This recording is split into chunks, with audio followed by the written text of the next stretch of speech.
กองประชุมใหญ่ครั้งที่2ของหน่วยภาคสถิติได้ไขขึ้นในตอนบ่ายของวันที่26มีนาคม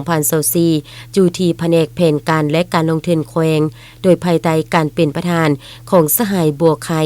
วงสมภูเลขาหน่วยภาคสถิติเป็นเกียรติเข้าร่วมของสหายใส่อัมพรศรีหาวงศ์เลขาคณะภาคข้างทานหัวหน้าแผนกแผนการและการลงทุนมีคณะสุขยุกองประชุมขั้นแขวงมีบรรดาสมาชิกภาคสมบูรณ์และสำรองภายในหน่วยเข้าร่วม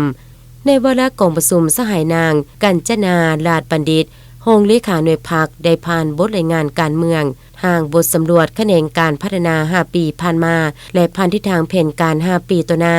บทสำรวจการนำพารวมของคณะหน่วยพรรคซึ่งแสดงให้เห็นการเอาใจใส่ของคณะหน่วยพรรคระยะผ่านมาโดยเฉพาะการจัดตั้งปฏิบัติเวียกงานวิสาสะเพาะและองค์การจัดตั้งมหาชนพร้อมนั้นยังได้ใส่สิทธิประชาธิปไตยของตนปอนบัตรคัดเลือกเอาคณะพรรคสุดใหม่ตามระเบียบของพรรคซึ่งมีผู้สมัคร3สหายเลือกเอา2สหาย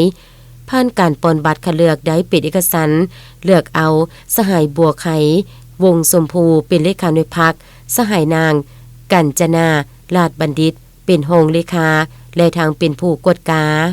โอกาสนี้สหายใส่อัมพรศรีหาวงศ์ได้มีคำเห็นอบรมต่อกองประชุมซึ่งสหายได้กล่าวย่องโยสมเสยต่อกับผลงานของคณะหน่วยภาคและสมาชิกภาคญาติมาได้และให้คณะภาคสุดใหม่สืบต่อศึกษาพรมการเมืองแนวคิดเห็นให้สมาชิกภาคพนักงานและตะโกนเสริมซึมกำแนนแนวทางเปลี่ยนแปลงใหม่ของภาคอย่างงบด้านมีความตื่นตัวทางด้านการเมืองสูงเพิ่มทวีความสามัคคีภายในภาคให้หนักแน่นโดยเฉพาะคณะภาคสุดใหม่ให้มีการจัดตั้งผันขยายมาติครั้งที่1สู่ลวงลึกเอาใจใส่ปรับปรุงก่อสร้างหน่วยพรรคให้เป็นหน่วยพรรคปลอดภัยเข้มแข็งหนักแน่นเอาใจใส่ปรับปรุงแบบแผนวิธีเหตุเวียกของคณะหน่วยพรรคสมาชิกพรรคพนักงานและตะโกนและบรรดาองค์การจัดตั้งมหาชนที่เป็นเสนาธิการให้แก่คณะพรรคให้เข้าสู่ระเบียบหลักการ